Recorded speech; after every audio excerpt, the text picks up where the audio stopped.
soldi, soldi, quanti soldi, lodati siano i soldi, i bene amati soldi, perché chi ha tanti soldi vive come un pascià e a piedi caldi se ne sta.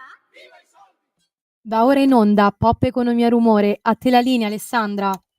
Grazie della linea Sveva, martedì 8 aprile, rimaniamo vicini, rimanete con noi cari amiche e amici di Radio Libertà e Pop Economia Rumore, perché in volo la turbolenza è altissima e il volo, nemmeno al dirlo, è quello targato USA con i dazi di Donald Trump che stanno facendo tremare, scombussolando tutta l'Europa.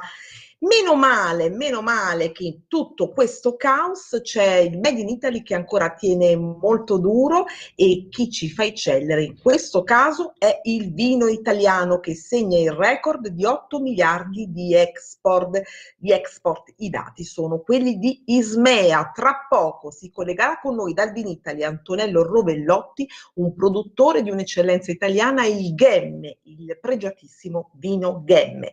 E allora 10.000 miliardi bruciati, e sì, perché le borse sono davvero molto giù, profondo rosso hanno segnato nei giorni scorsi, l'Europa tenta il rimbalzo, Milano poco fa leggevo accelera, vediamo tra poco, e allora due in questo caso sono le campane, due sono gli approcci. Il primo, quello del mainstream, dei giornaloni che giustamente, anche legittimamente, grida al panico dopo l'affondo di Trump. Trump ci rovinerà, e poi c'è la JP Morgan che nei giorni scorsi ha parlato molto chiaramente, ha gridato proprio alla recessione. La seconda campana, il secondo approccio è quello, l'importante è capire, e noi ci proviamo tutti i martedì in questa trasmissione. E poiché anche per lui questo è il suo motto, importante è capire, io l'ho chiamato per farci un po' spiegare che cosa sta succedendo. Lui è Buddy Fox, esperto di borse e mercati, Panino e Listino, una rubrica fantastica che vi invito sempre a leggere. Ciao Buddy, come stai? Per l'occasione ho messo il cappellino con il toro, così diamo anche un po' di speranza ai telespettatori e radioascoltatori. Certo, abbiamo molto bisogno di speranza. Ti senti in turbolenza tu? Che volo hai preso? Fammi sentire un po'. Guarda, è un mondo difficile quando fai l'investitore, perché ero la Cassandra fino a 2 o 3 settimane fa. Ci siamo sentiti che sei stato la Cassandra, adesso voglio proprio vedere che parte avrai in questa storia. E ovviamente non capivo niente. Adesso che faccio il timido rialzista, ovviamente non capisco niente, perché adesso c'è il panico. C'è il panico, ma da questo panico dobbiamo pure uscire, altrimenti non riusciamo a capire, altrimenti non riusciamo a ragionare. Perciò ricordatevi di vederci e ascoltarci su radiolibertà.net, pagina Facebook, YouTube, anche in TV 252 del Digitale Terrestre. Tra poco arriva anche Alberto Gusmeroli, l'onorevole Alberto Gusmeroli, per parlare di cose vere, di vita reale, per esempio della rateizzazione lunga, perché poi tutto questo è molto importante, tutto ciò che sta accadendo, per capire come si ripercuote il tutto, le ricadute sulla pop economia, l'economia vera, reale.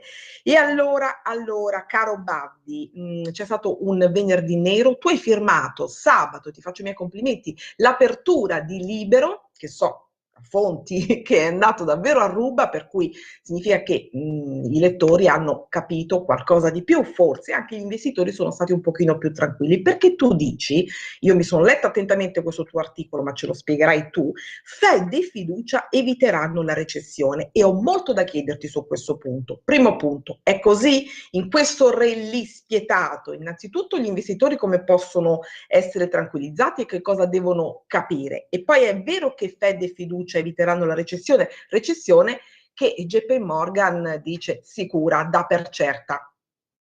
Allora, faccio un recap veloce così tutti possono capire, e Vai. lo faccio in modo semplice.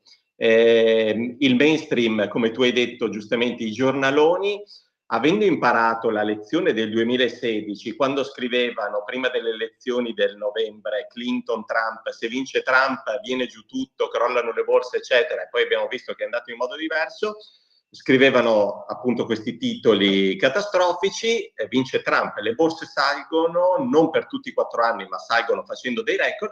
Questa volta si sono fatti più furbi e hanno detto, anche se tifavano per Kamala, hanno detto se vince Trump Trump Trade, questo slogan, ce lo Non a ricordiamo. caso abbiamo postato una tua foto Trump Trade, perché tutti inneggiavano a Trump, quindi diciamo che Esatto, siamo perché sulla Trump strada. aveva rischiato la vita nel luglio, le borse erano salite lo stesso, c'è Trump, ci salverà da ogni recessione, da ogni crisi, farà volare Bitcoin, farà volare le borse, quindi si sono messi tutti a pompare Trump, nonostante Trump avesse già minacciato i dazi, li avesse promessi.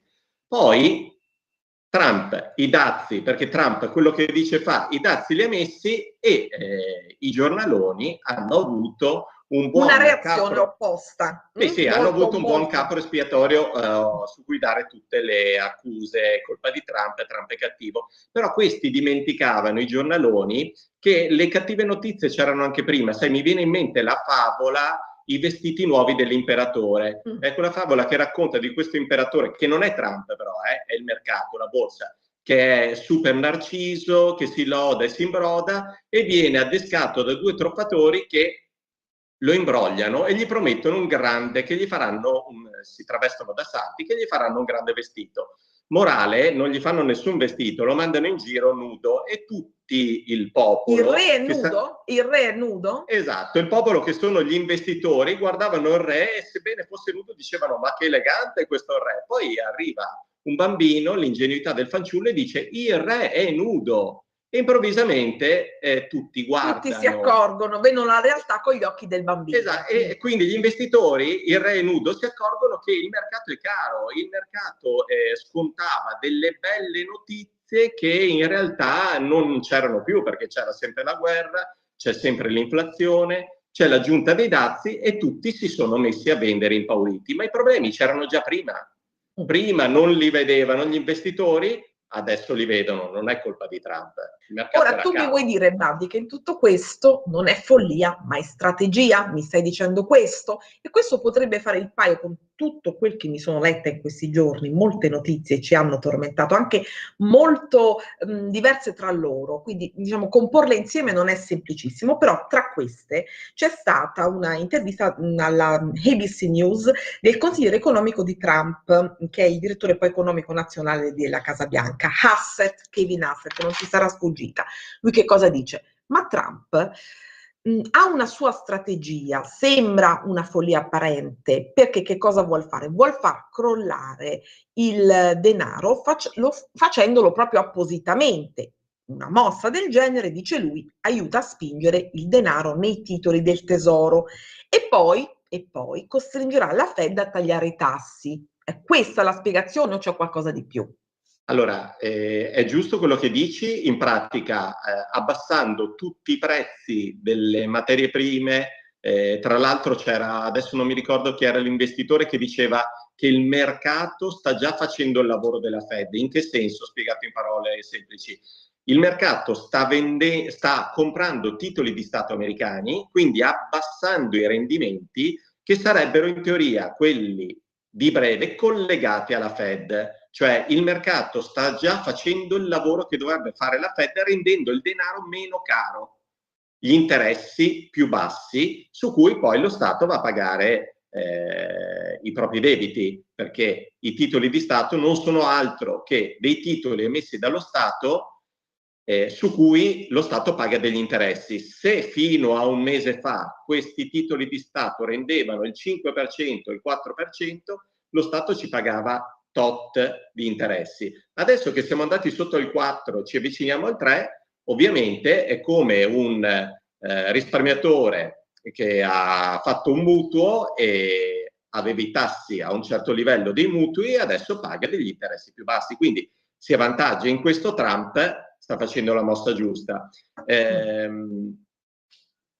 Noi inneggiamo sempre a delle politiche strutturali di lungo termine. I giornaloni, come dici tu, dicono quando è che arriverà il politico che fa dei sacrifici ma prende delle decisioni che nel lungo termine porteranno prosperità alla gente. Poi quando arriva uno, come è nel disegno di Trump, che ha detto stiamo dando una medicina, le medicine inizialmente sono amare ma poi curano, quando uno fa questa strategia qui lo si accusa perché sta creando sconfiggio. Ma tu pensi che questa medicina davvero possa curare, Buddy?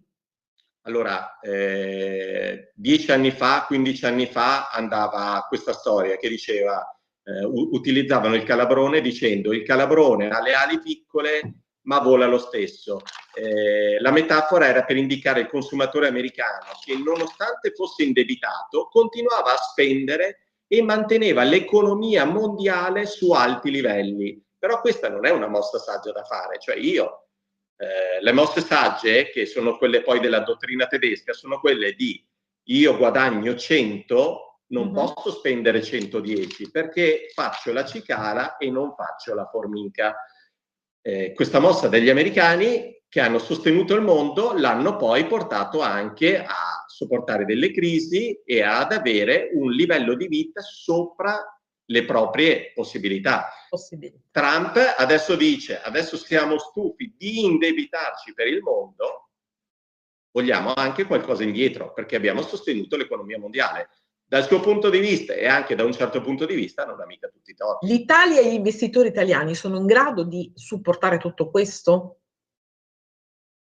Allora, l'investitore italiano innanzitutto è sempre stato chiamato il bot people, quindi quello che comprava i titoli di Stato, poi negli ultimi anni, nell'ultimo ventennio dalla bolla internet in poi, si è affacciato anche all'investimento più a rischio. Si ricorda sempre che ci sono tot miliardi, adesso non mi ricordo l'esatta cifra, che sono parcheggiati sui conti correnti e sono lì che non sono utilizzati per... Sono lì fermi. Sì, dovrebbero essere utilizzati per incentivare l'imprenditoria e l'industria, il cosiddetto Made in Italy. Così il mercato europeo, che è composto da, quanto siamo, 450 milioni, potrebbe diventare finalmente un mercato maturo e iniziare a camminare sulle proprie gambe. Perfetto, Badi, abbiamo una telefonata e poi abbiamo anche l'onorevole Gusmeroli tra un po' che... Dico solo una cosa, dal mio punto di vista l'Europa ha sbagliato sempre una cosa, voleva fare l'America, ma non è l'America, l'Europa deve imparare a fare l'Europa. A fare l'Europa. Allora, passiamo questa telefonata, Sveva, se c'è. Sì, buonasera a tutti, Lisetta. Cara Lisetta, come sta? Lei non c'è male, non c'è male. Non c'è male, le prego solo di essere sintetica perché abbiamo un affanno oggi, i tempi molto accelerati. Vada pure. È svalutare il dollaro, cioè per gli Stati Uniti secondo me il dollaro è un asset sopravvalutato, dato che tutti i paesi esportatori acquistano dollari per fare riserve valutarie, mi sembra, no, e svalutano quindi le loro monete contro dollaro in modo costante. Ci sono quindi due sistemi per poter interrompere tale meccanismo: trovare un accordo globale sulla svalutazione del dollaro o introdurre i dazi in modo unilaterale. Il governo americano secondo me ritiene che, poiché è difficile che Cina ed Europa possano accettare una rivalutazione delle loro monete, è preferibile agire in modo unilaterale, ma l'obiettivo è quello di trovare un accordo. Tutto qua, vi saluto e buona serata. Cara signora Lisetta, ormai qui siamo agli editoriali, davvero molto precisa e puntuale, ma insomma il tema significa che prende molto, tutti siamo lì, tutti sono lì ad aspettare, a cercare di capire. Bandi, io devo salutarti perché oggi facciamo così, facciamo un po' una maratona, prima uno poi l'altro telefonica. Vuoi dire una battuta finale e poi ci salutiamo? Dico solo, abbiamo criticato la Fed e la BCE, cioè ho criticato la Fed e la BCE l'anno scorso, 2 anni fa, perché dal mio punto di vista era sbagliato tagliare i tassi nel momento in cui non c'era bisogno di tagliare i tassi, ma questo il mainstream non lo diceva. Ora che però noi l'abbiamo detto, Badi, l'abbiamo detto sempre con te in questa l'abbiamo detto, sì, ti ringrazio. Ora che forse ci sarà bisogno di intervenire sui tassi, diventa più rischioso perché, usando il termine che non mi piace tanto bellico, ma in questa guerra commerciale le munizioni sono ridotte. Se Powell e la Lagarde avessero mantenuto più munizioni, adesso ci troveremo in una situazione più favorevole. Non è colpa di Trump. Sei stato chiarissimo, caro Badi. E allora, ti saluto, ti ringrazio e ci vediamo presto. Grazie. E so che è già in linea l'onorevole Alberto Gusmeroli, c'è?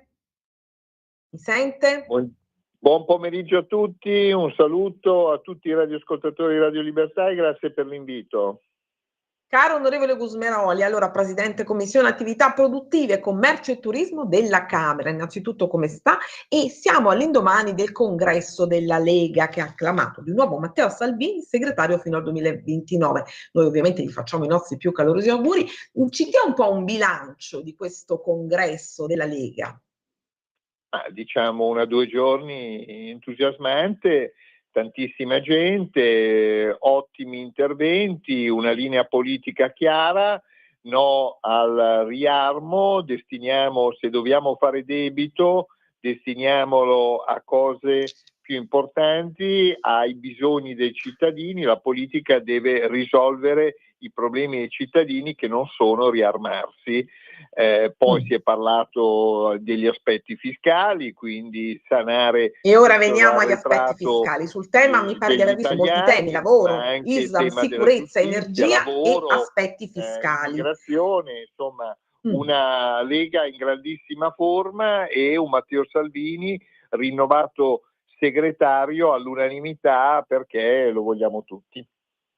Allora, il coraggio della libertà, dice lei, onorevole Gusmeroli, ripeto, tanti temi di cui si è parlato, lavoro, Islam, sicurezza, energia, e il coraggio della libertà, dice lei, anche il coraggio di liberare quegli italiani oppressi, e con lei l'abbiamo detto miliardi di volte in questa trasmissione, sono 23 milioni di italiani che hanno sul groppone le cartelle arretrate, 120 rate, dice lei, messe tutte uguali con una scadenza un po' più lunga, quindi una rateizzazione lunga. Lo vogliamo ripetere questo concetto per chiarire ancora meglio a chi ci ascolta e a tutti coloro che ci fanno delle domande? Ma la proposta della Lega nasce dalle criticità delle 4 rottamazioni precedenti. Le rottamazioni precedenti avevano maxi acconti e avevano sostanzialmente una durata che arrivava massimo a 5 anni. Questi limiti poi avevano un altro limite che era che bastava un giorno di ritardo che perdevi la rottamazione e ti riaddebitavano sanzioni e interessi, ma questi limiti vengono superati completamente da questa proposta di legge. 120 rate mensili tutte uguali, devi ritardare o non pagare 8 rate, quindi buon senso, Lega del fare, Lega che vuole stare dalla parte della gente. Stiamo parlando appunto di 23 milioni di italiani alle prese con arretrati fiscali, imposte, tasse e contributi. Parliamo di dipendenti, pensionati, lavoratori autonomi, artigiani, commercianti, piccole e medie imprese, milioni e milioni di cittadini che hanno dichiarato regolarmente le imposte ma non sono riusciti a pagarle e quindi dobbiamo aiutarli e è praticamente un insieme di mettere insieme i milioni di persone che hanno dichiarato le imposte ma non ci sono riusciti nel loro pagamento con quelli che invece ce l'hanno fatta. Perché non è una colpa non riuscire a pagare le imposte regolarmente dichiarate, non può essere una colpa avere un momento di difficoltà nell'arco della vita, momento di difficoltà che può capitare a tutti e lo Stato deve starti vicino. Quindi una proposta che peraltro non è alternativa alla riduzione dell'IRPEF che vogliono anche i nostri alleati, ma vogliamo anche noi vogliamo fare sia la rateizzazione lunga delle imposte che la riduzione dell'IRPEF, che peraltro, parlando di dazi, dare tranquillità agli italiani, permette di far spendere agli italiani. Ricordo che i consumi interni sono proprio uno delle, leve utili ad affrontare l'impatto dei dazi. Quindi ecco l'impatto dei sicuramente dazi. andiamo nella direzione giusta anche con la rateizzazione. Ecco l'impatto dei dazi. Proprio stavo commentando con l'ospite precedente, lo dicevo, tra poco avremo anche un grande produttore di vino del Piemonte, del Ghemme, che si collegherà da noi, con noi dal Vinitaly. C'è un ottimo dato certificato dall'Ismea per quanto riguarda l'export del vino. Il vino italiano segna il record di 8 miliardi. Quindi, onorevole Gusmeroli, il Made in Italy tiene molto duro. E questo anche per quanto riguarda il commercio, perché il vino è anche commercio e turismo. turismo, lei ha anche questo settore. Come la vede da questo punto di vista? Allora, rispetto ad altri paesi europei, sicuramente l'Italia ha una grandissima forza che è il brand Made in Italy. All'estero stimano l'Italia, stimano gli italiani, comprano italiano non per un tema di prezzo, ma per un tema di qualità, di eccellenza. Il vino nostro è rinomato in tutto il mondo, la gente lo cerca, lo vuole comprare. Io ho fatto in Commissione Attività Produttive una indagine conoscitiva proprio sul Made in Italy e da quell'indagine è emerso che sostanzialmente quando apriamo nuovi mercati, quando troviamo nuove strade di commercializzazione all'estero, chi compra italiano non ci abbandona più e anche in questo caso aprire nuovi mercati serve a ridurre l'impatto dei dazi. Quindi rateizzazione lunga serve a aumentare i consumi interni, aprire nuovi mercati serve a ridurre l'impatto dei dazi. Quindi è quello che dobbiamo fare insieme a togliere burocrazia, lacci-lacciuoli alla Commissione europea. Io adesso sto seguendo il tema dell'automotive e Ecco, il tema dell'automotive, ci dà qualche aggiornamento per su distruggere questo? un settore, quello dell'automotive, con multe, con diciamo solo elettrico, quindi nessuna neutralità tecnologica, abbandoniamo la ricerca sull'idrogeno, sugli e-fuel, sul biofuel, cioè abbiamo fatto veramente tutto per suicidarci e sostanzialmente abbiamo con questi vincoli abbiamo applicato dei dazi interni, dei dazi ovviamente non in termini di percentuale sui prodotti, ma su vincoli, lacci-laccioli, burocrazia, pesi per le nostre aziende che diventano pesi per la competitività. Ecco, aprile è anche un mese importante per alcune scadenze fiscali. Il 21 e il 25 aprile c'è il canone TV e quello e turismo. Stavo leggendo mentre lei ci spiegava queste cose, la di Consum ci dice che le bollette del gas sono in calo a marzo per i vulnerabili e noi però sulle bollette, caro onorevole Grimani, non vogliamo proprio suicidarci assolutamente, perché qui davvero tra un po' c'è da spararsi con queste bollette. Quante difficoltà per aiutare la gente a risparmiare sul gas, sulla luce, l'abbiamo detto tante volte qui con lei. Ecco, lo sportello che lei ha messo su, ha fatto mettere su ad Arona, come sindaco di Roma, che lei ha ideato, che risultati sta dando fino ad ora e può essere un valido aiuto, lei lo sta brevettando proprio in questo periodo, anche per esportarlo in altri comuni italiani. Allora, molti comuni mi stanno seguendo, sostanzialmente noi a novembre, primi di dicembre abbiamo fatto approvare come Lega un emendamento che dice questo: tutti quelli che sono nel mercato libero e che sono nel mercato tutelato e sono vulnerabili, cioè hanno più di 75 anni di età indipendentemente dal reddito, possono andare nel sistema tutele graduali. Questo sistema tutele graduali fa pagare la luce da 136 euro in meno all'anno fino al 30% di risparmio sulla bolletta. Però è talmente complicato andarci che io ho visto l'unica possibilità per aiutare gli over 75, diversamente abili, fragili economici ad andare in questo sistema è aprire uno sportello comunale. Dove c'è un'assistenza, no? Dove sono guidati i cittadini, giusto? Resilienza, 3 giorni alla settimana noi mandiamo dei messaggi agli over 75, gli diciamo venite nel nostro sportello, vi compiliamo la domanda, poi gli arriva il contratto, gli compiliamo il contratto e mandiamo via tutto, cioè li prendiamo proprio per mano. E gli aiutiamo a fare la pratica e qui ci ha seguito poi Massa Carrara, ci ha seguito Dormelletto, Pisano, Olegio Castello, adesso ci stanno seguendo dei comuni lombardi e insomma però vi dico è difficilissimo perché bisogna, per esempio, a parte voi che fate molta informazione, non ne parla nessuno e quindi è un peccato, perché questa opportunità di risparmio per milioni di italiani scade al 30 di giugno. Chiarissimo, onorevole Cosmeroli. Allora, per ora la ringrazio, la saluto, l'aspetto ovviamente quando lei vuole, presto per queste importantissime Un saluto e grazie informazioni. per l'invito e viva la Lega.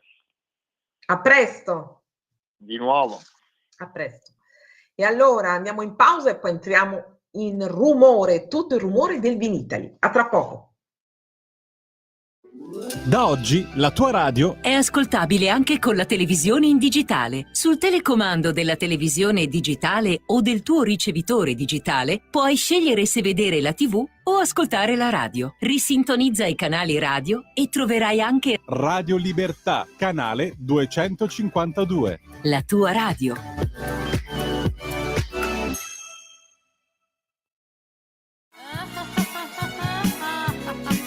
Pesca dalla rete, le interviste di Luisella Pescatori, detta La Pesca, con le freelance di Rete al Femminile, le voci fiere di una nuova prospettiva, vero, segreti e consigli del lavoro autonomo declinato al femminile. Ogni mercoledì alle 15:30 su Radio Libertà, la tua radio.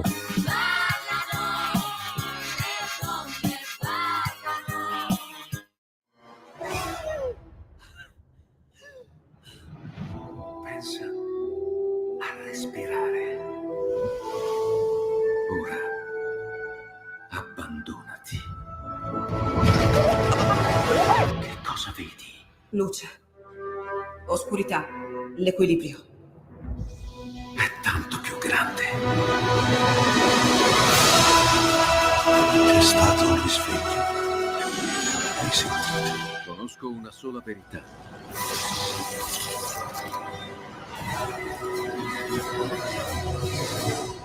Movie Time ti fa entrare nel vivo del cinema, ti fa sentire come se fossi tu il protagonista del grande schermo.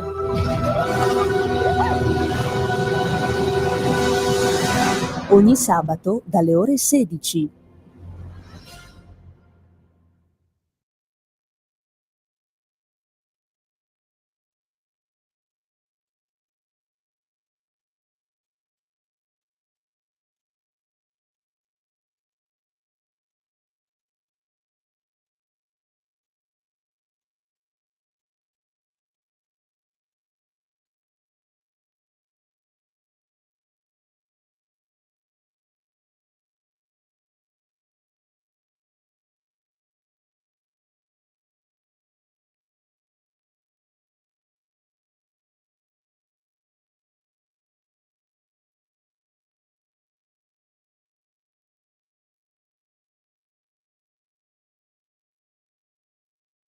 Va ora in onda Rumore.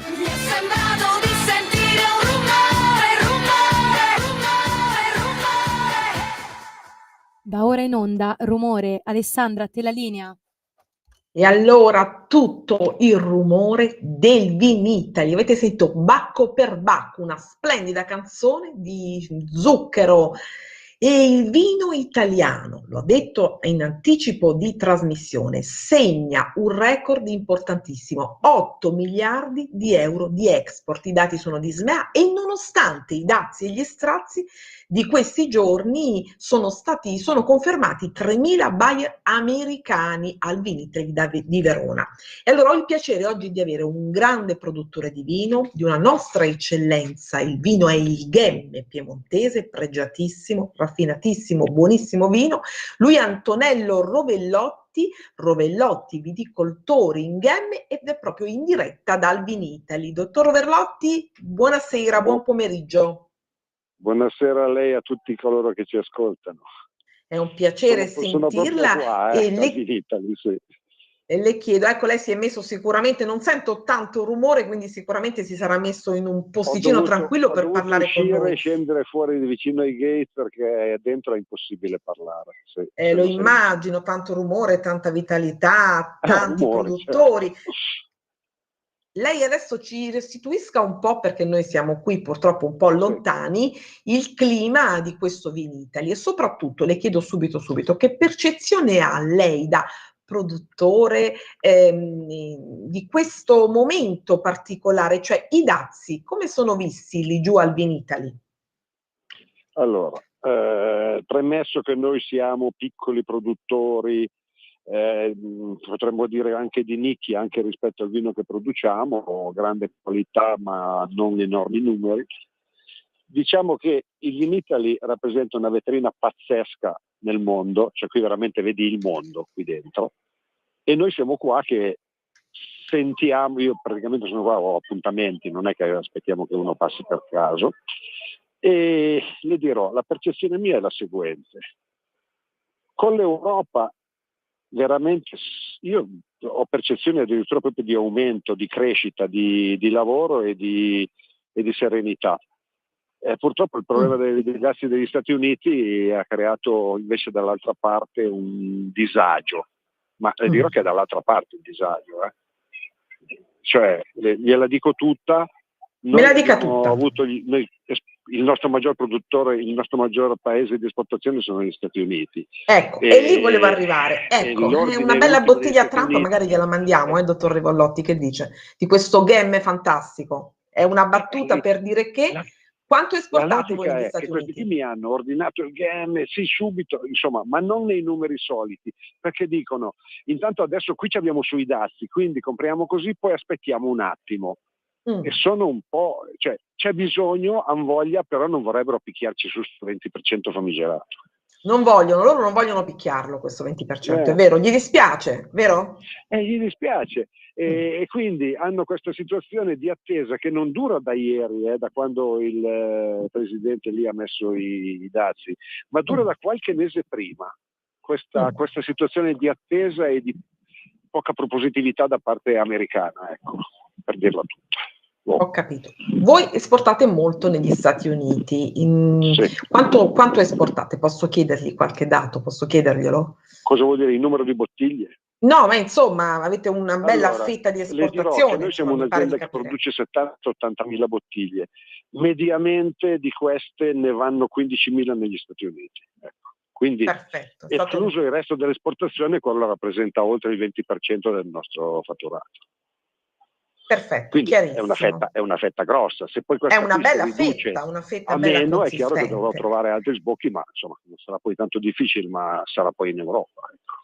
Come sono andati in questi giorni gli incontri con gli esportatori, gli incontri proprio, diciamo così, a livello economico, i suoi particolari incontri, se posso chiedere? Bene? I nostri particolari incontri sono con persone che magari con cui hai già un rapporto di lavoro e che non colgono l'occasione per vedere tutti i loro fornitori, e allora il Vinitaly è la cosa migliore, oppure con persone che vogliono conoscerti e colgono l'occasione per venire a Vinitaly e conoscere qualche azienda nuova. Io in questo momento sono qua che devo aspettare un belga, non per, più o meno nello stesso momento che telefona, però per fortuna c'è anche mio figlio e mio nipote che se la cavano. Ecco, ma noi la liberiamo subito, perché queste informazioni che lei ci dà, insomma, danno molto pepe a tutto e ci fanno capire ancora meglio tante dinamiche, tante situazioni. Una cantina, la sua, che io leggo qui, è attiva da più di 6 secoli, quindi una cantina storica, un vino, l'ho appena detto, molto molto pregiato, e voi curate i vostri vigneti anche, questo mi ha colpito molto, secondo principi biologici, cioè molto attenti anche alla biodiversità. È così? Mi racconti qualcosa? Allora, i 7 secoli, grazie, non è merito nostro, vuol dire che per fortuna Gemme la vitivinicoltura era già presente in quell'epoca, e quindi devo dire che tutte le famiglie gemmesi si producevano il vino. Poi molti ovviamente hanno fatto altro e alcune hanno continuato a produrre vino, magari anche fette piccole per la famiglia, ma poi anche vendendo ai commercianti. A un certo punto in questo secolo si è cominciato finalmente a imbottigliare i vini di grande qualità e noi abbiamo seguito questa strada. Quindi, per dirle, noi siamo in un castello ricetto, cioè le nostre cantine sono in un ricetto del 1350. Una meraviglia, quindi anche dal punto di vista storico sono sono fenomenali da vedere. Sono fenomenali, si possono visitare, è possibile accedere alle vostre Assolutamente, cantine? noi Sì? facciamo visite guidate e degustazioni tecniche in misura di almeno 4.000-5.000 persone all'anno. Quindi, vabbè, la vigna. Allora, la mentalità non viene dall'oggi al domani, però le devo dire che noi negli anni '80 collaboravamo già con l'Università di Milano per fare delle lotte guidate e integrate in assenza praticamente di fitofarmaci. Allora, io sento che lei è giovanissima rispetto a me, però le dirò che quando io la ero ringrazio, piccolo ma insomma c'erano- io sono qui che l'ascolto davvero molto molto incuriosita e con me spero anche molte tante ascoltatrici e ascoltatori. Ci dica. E le dirò che ai tempi, io sono degli anni 50, quasi 60, e devo dirle che in quei tempi le libellule, per esempio, oscuravano il cielo. La libellula è un marcatore notevole di biodiversità e di salute ecologica. Purtroppo l'inquinamento, i contadini, l'industria hanno creato dei problemi a questi insetti ottimi, tra l'altro, perché ci mangiano anche i moscerini, e sono praticamente sparite. Cioè le libellule 10, 15, 20 anni fa sono sparite, tranne pochissimi casi. Bene, noi, seguendo una lotta guidata, quindi intervenendo zero o il minimo possibile, abbiamo ricreato una popolazione di libellule nelle vigne che ogni palo ne vede una. Quindi quello è un marcatore fenomenale della salute biologica del vigneto. E a questo punto, quando c'è Un marcatore di salute, ne parliamo tra poco di salute noi. Sì, perché oltretutto la libellula ha una larva acquatica, quindi se ci fossero dei veleni che poi vanno a finire nelle pozze dove loro si producono, queste non ci sono più. E invece noi le abbiamo, quindi ma non le dico io, ma è diventata diffusa questa pratica. Quindi oggi il contadino non è più quello di una volta, oggi il contadino ha un cervello da universitario. Beh sì, c'è stata un'evoluzione, no? Anche da questo punto di vista. Ecco, mi piace molto l'immagine del marcatore di salute del vino e anche quella che ci sta restituendo lei del vino come sapere, come racconto di familiarità e di famiglia, di storia di famiglia, ma anche di familiarità perché è molto familiare quello che lei ci dice, no? Ci è molto vicino a tutti noi italiani. Ecco, una cosa, se lei potesse parlare con Donald Trump, che cosa gli direbbe a viso aperto così? Lei lì dal Piemonte, un'indicazione, un consiglio oppure qualcosa, cosa direbbe? Allora, guardi, Donald Trump è la seconda volta che fa il presidente degli Stati Uniti, vero? Già la prima volta, devo dirle che i nostri rapporti con gli Stati Uniti erano un po' rallentati in quanto la controparte dice adesso questo qua mette i dazi, e gli dicevo state tranquilli, i dazi sul vino non li metterà mai, e l'altra volta è successo così. Adesso purtroppo è successo invece quello che non doveva succedere, cioè li ha messi. Io gli direi signor Presidente, guardi, metta i dazi sulle cose che fanno male, sulle cose cattive, e non le metta sulle cose buone e su quelle che nella giusta misura fanno bene. Poi sa. Chiaro, il più messaggio è chiaro, credo che sia abbastanza condivisibile. C'è un nostro affezionatissimo amico ascoltatore, Maurizio, da Milano. Maestro Rovellotti, quali sono gli altri eventuali mercati di sbocco per il nostro vino? Non so, lei ha parlato prima di quello degli USA, quali sono questi nostri potenziali eventuali mercati? Allora, i potenziali eventuali mercati sono quelli dell'estremo oriente e poi allora, il mondo è tutto aperto, cioè noi italiani obiettivamente siamo riconosciuti dal mondo come, oso dire, i migliori produttori di vino del mondo. Quindi il nostro vino è comunque ricercato, bisogna ovviamente incontrare la domanda e l'offerta. Poi magari ci sono tante aziende piccole che non possono affacciarsi perché non ci sono i numeri. Però un'azienda come la nostra ha gli Stati Uniti, per l'amor di Dio, però esportiamo in Svezia, in Norvegia, in Finlandia, in Olanda, in Belgio, in Australia e in Giappone. E questo ho detto solo quelli che sono in Cina, no? I rapporti consolidati. da anni. Quindi secondo me adesso qui al Vinitaly si possono aprire un sacco di altre cose, perché il mondo adesso, io non ho questa necessità, ma se qualcuno che fa numeri va in Cina, sappia che se la Cina aumenta di 1 litro. Glielo avevo appena chiesto, lei non mi ha sentito, lei mi diceva esportiamo ovunque, esportiamo in tutti questi paesi, in questi mercati, io le dicevo in Cina no, e lei mi ha risposto. In Cina che cosa succede? No, in Cina è un mercato che si sta aprendo, ma non è da adesso che si sta aprendo. E naturalmente sono mercati enormi sotto l'aspetto numerico, ma sotto l'aspetto del consumo pro capite del vino sono in espansione. E le stavo dicendo, se la Cina aumentasse di 1 litro pro capite all'anno il consumo, noi non avremmo vino da dare. Quindi si può immaginare 1 litro, sappia che il nostro consumo pro capite italiano è 37 litri all'anno. 37 litri all'anno consumo pro capite, ci sta dando dei dati molto, molto interessanti. Nuovi progetti per il GEM, se ci vuole raccontare qualcosa, siamo in chiusura, abbiamo una battuta finale soltanto. Allora, mi faccia fare un cappello. Il Nebbiolo è stato piantato sotto le Alpi dagli antichi romani, quindi la storia del Nebbiolo fondamentalmente parte dalle zone di Caremo, Lessona, Gattinara, Gemme della Valtellina, e non è mai stato, in particolare nelle nostre zone dell'Alto Piemonte, particolarmente forzato nella produzione. Quindi abbiamo ampi margini di aumento di produzione. Il futuro qual è?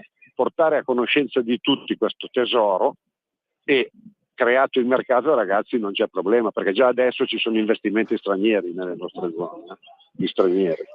Creato il mercato, no problem, è tutto lì il discorso. Assolutamente, il mercato comunque c'è. Facciamo dei prodotti straordinari, meravigliosi, e tra l'altro anche sotto l'aspetto, mi faccia dire, il vino ha tutto quello che c'ha dentro che fa bene. Una cosa fa un po' meno bene se si va in eccesso, che è l'alcol.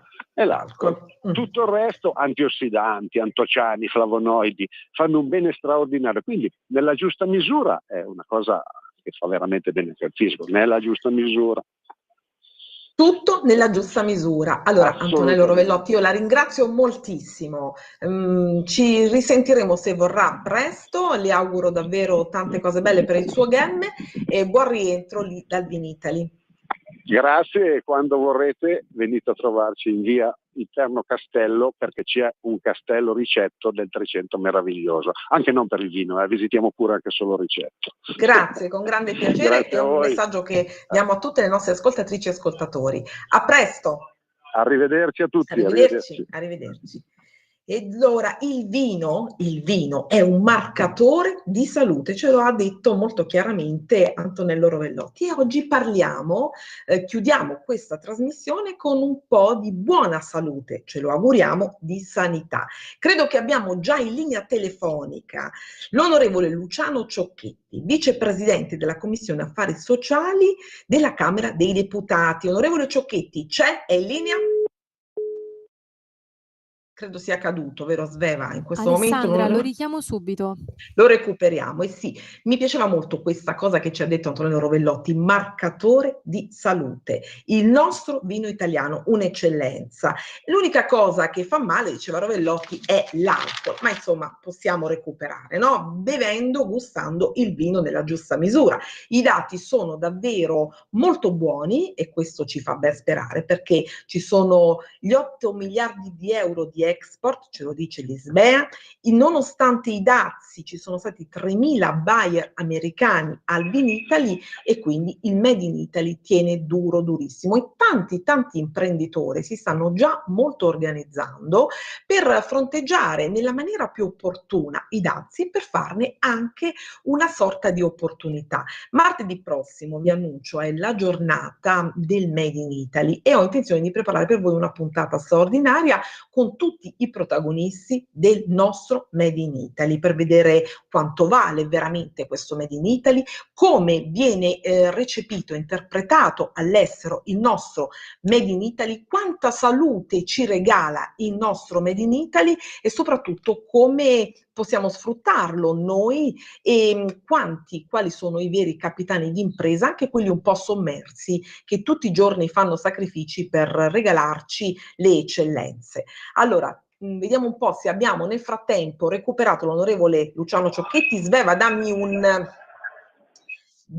tu un segnale. Sì, Alessandra, lo abbiamo in linea.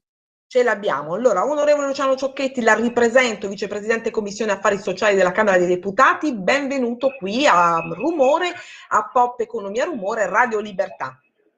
Grazie, un saluto a te e a tutti gli ascoltatori. E allora, abbiamo avuto proprio prima di lei Antonello Rovellotti, un produttore del pregiatissimo Ghemme piemontese. Mi piaceva cosa diceva. Sì. Il vino è un marcatore di salute, con lei parliamo proprio di salute. So che lei ieri ha fatto un giro al Vinitaly, le chiedo subito qual è stata la sua percezione, come ha trovato questa edizione del Vinitaly, numeri esponenziali, lo dicevo poco fa, il vino italiano, e non mi stanco di ripeterti, ha un record di 8 miliardi di euro di export, lo dice Ismea, e soprattutto come si percepiscono lì i dazi, lì al Vinitaly? Allora, l'edizione è stata un'edizione eccezionale, grande presenza, una rappresentazione di forza del settore del vino italiano a tutti i livelli, in tutte le regioni, con un impegno non solo delle grandi cantine, ma anche delle cantine emergenti e di un settore che comunque nel 2023 e nel 2024 è cresciuto tantissimo. E quindi assolutamente è un settore da difendere, da garantire, un settore che ha una serie di problematiche certamente legate ai dazi che sono stati imposti al settore, ma che spero nelle prossime ore sarà possibile governare in maniera diversa. Chiaramente c'è un clima di preoccupazione. Ieri ho partecipato anche ad un'iniziativa che ha portato avanti Federvini, che rappresenta le grandi Ecco, ci racconti italiane. Un po', che cosa dicono? Hanno presentato una serie di dati, una serie di studi, chiaramente dicono da un lato c'è preoccupazione, ma c'è anche la cosa positiva che dice gli americani non rinunceranno al vino italiano, e quindi credo che questo sia un segnale particolarmente importante.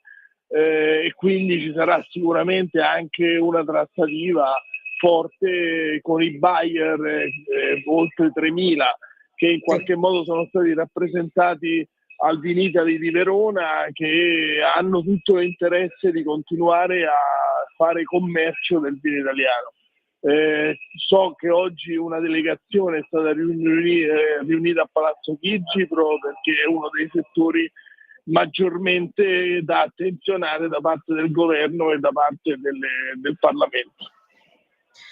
Benissimo, allora parliamo un po' di sanità con lei. Lei ha veramente un settore molto delicato, è vicepresidente di questa commissione. Abbiamo noi spesse volte un dazio da pagare, quello di non riuscire ad accedere alle cure, le giuste cure sanitarie. In questo senso, io in questa trasmissione ospito sempre molti medici anche del territorio. Voglio parlare con lei di sanità territoriale, cioè quanto la sanità territoriale ci può aiutare ad accedere e a snellire anche in questo senso, ad accedere proprio alle giuste cure. È assolutamente fondamentale. Noi l'abbiamo visto durante la pandemia di Covid-19, la debolezza del sistema territoriale sanitario italiano in tutte le regioni.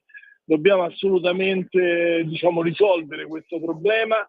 Grazie ai fondi del Piano Nazionale di Ripresa e Resilienza e al DM77 approvato nel 2022 si sta provvedendo alla riorganizzazione territoriale della sanità, che vedrà la nascita delle case di comunità, una ogni 50.000 abitanti, 1.038 case di comunità, dove dentro dovranno andare i medici specialisti cosiddetti SUMAI, e i medici di medicina generale, gli psicologi di assistenza primaria di base anche per contrastare questo problema di salute mentale che purtroppo dopo il Covid sta aumentando in maniera significativa, diventeranno di fatto il filtro tra il cittadino e gli ospedali, le strutture ospedaliere, in modo che all'ospedale ci vada soltanto chi ne ha bisogno, mentre oggi i cittadini sono costretti per qualsiasi cosa, anche per le cose di base e minute, a rivolgersi al pronto soccorso. Insomma, una rivoluzione organizzativa che è quello che serve alla sanità italiana. Ecco, onorevole Ciocchetti, ci sono le liste di attesa al palo. Stavo vedendo un dato proprio poco fa, solo il 24% dei fondi sono stati usati, e c'è anche il ministro Schillaci che striglia molto anche le regioni e dice: voi non avete applicato correttamente la riforma. È così? Può chiarirci in merito tutto questo? La riforma che il governo e che il Parlamento ha approvato a luglio del 2024 prevede una serie di azioni particolarmente importanti. Per esempio, il collegamento di tutte le agende delle prestazioni sanitarie, diagnostiche e di visite ambulatoriali all'interno di un sistema digitalizzato denominato Recup. Cioè, quando il cittadino telefona e ha la possibilità di prenotare una visita o una diagnostica. Se io non collego però tutte le agende del pubblico e del privato accreditato, attualmente lo hanno fatto solo il Lazio e la Liguria. Le altre regioni ad oggi non hanno ancora fatto questa azione che la legge obbliga di fare. E quindi significa quello, quando Schillaci è intervenuto, diciamo, per sollecitare le regioni ad attuare questa parte fondamentale, che significa mettere a disposizione tutte le agende disponibili per poter in qualche modo, diciamo, ridurre i tempi delle liste d'attesa. E poi l'altro aspetto importante è che i medici prescrittori definiscano e si assumano la responsabilità di stabilire la tempistica dell'urgenza di una visita o di una diagnostica. Ci possono essere quindi esigenze di farla entro 10 giorni, oppure si possono fare in maniera differita. Questo significa anche selezionare le urgenze secondo anche le patologie e i bisogni del paziente cittadino.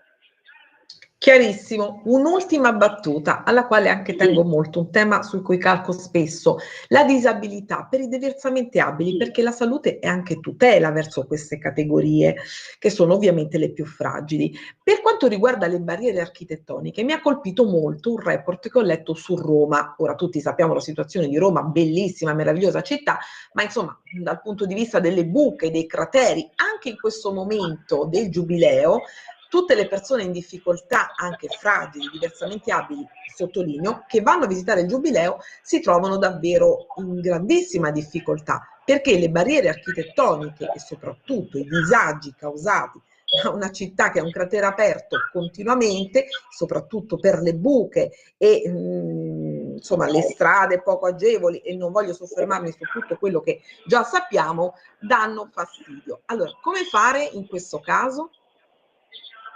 Intanto dobbiamo ricordare che l'abbattimento delle barriere architettoniche è addirittura una legge del 1968, che purtroppo non solo a Roma, ma che non è stata applicata, diciamo, nella maggior parte delle nostre città, soprattutto nel centro-sud.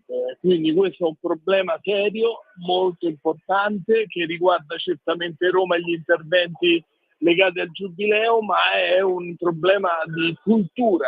Cioè, quando addirittura anche nei nuovi quartieri che si costruiscono non si fanno a monte l'abbattimento delle barriere architettoniche. Tutti i lavori che si fanno, i nostri marciapiedi, i nostri incroci e compagnia varia, hanno questo problema drammatico. Quindi sicuramente bisogna fare in modo, anche riformando la legge del 68, per rendere e penalizzare le amministrazioni comunali e gli enti pubblici che non fanno esattamente questo lavoro così importante, che riguarda la dignità e il diritto delle persone di poter, anche con disabilità, di potersi muovere liberamente.